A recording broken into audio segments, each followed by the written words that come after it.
ভাই এটা কি ম্যাচ ছিল ভাই, কলকাতা ফ্যান্সদের তো মানে হার্ট হাতে বেরিয়ে এসেছিল। মোহাম্মদ শামি 1 বলে 7 রান বাকি লাস্ট বলে 6 মেরে দিল, 6 মেরে সুপার ওভারে গেল ভাই। সুপার ওভারে আবার টার্গেট কত 2 রানের কলকাতার জন্য, রিঙ্কু সিং 4 মেরে জিতে দিল ভাই।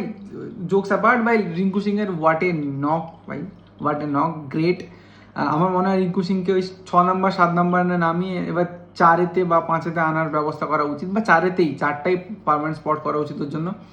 অনেক ভালো খেলেছে, বলাররা ভালো পারফরমেন্স দিয়েছে। সুনীল নাইন ভাই অল টাইম গ্রেট ভাই, ওজি, কোনো কথা হবে না।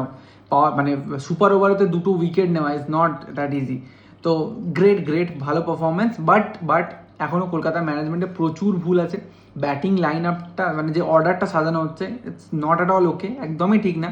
আজিঙ্কা রাহানে ইজ ভাই আন্ডার পারফর্মিং ইজ ডিফারেন্ট, আর খেলতে না পারা ইজ ডিফারেন্ট। তো খেলতে না পারা স্টেটে আছে এখন। তো I don't know, captain change তো হবে না, বাট পজিশনটা চেঞ্জ করানো যেতে পারে। স্ট্রাইক রোটেটিং প্লেয়ার, কোনো মতেই সুনীল নারিনকে শেষে নামানোটা ঠিক হচ্ছে না। তাকে দাও তোমরা, তাকে নিয়ে তাকে মানে কি বলবো, ডাইস হিসেবে ইউজ করো, প্রথমে ওপেন করাও। সে যদি 2টো 6 মেরেও আউট হয়, দ্যাটস অন ইউর সাইড, কারণ শেষে সে কিছু করতে পারবে না। যখন ফিল্ডিং ছড়িয়ে যাবে, হি কান্ট ডু এনিথিং। তার থেকে সামনে এসে যদি 4টে বল খেলে 2টো 6 মেরে আউট হয়ে যায়, হু কেয়ার্স, কোনো সমস্যা নেই, ঠিক আছে। আর Seifert is not working, Finn অ্যালেনকে আনো, তো দ্যাটস ইট। আর Manish Pandey, why that guy is sitting outside ভাই। মানুষটা ফিল্ডিং এফার্ট ফাটাফাটি, ব্যাট করতে পারে এত সুন্দর, মাঝখানে ঢোকাও কোথায়, পাওয়েল কোথায় খেলছে, পাওয়েলকে সাইড করো ভাই। কি দরকার একটা এক্সট্রা বিদেশিকে ঘরের মধ্যে ঢুকিয়ে রেখে দেয় বেকার বেকার। আই ডোন্ট নো কী করবে, জানি না।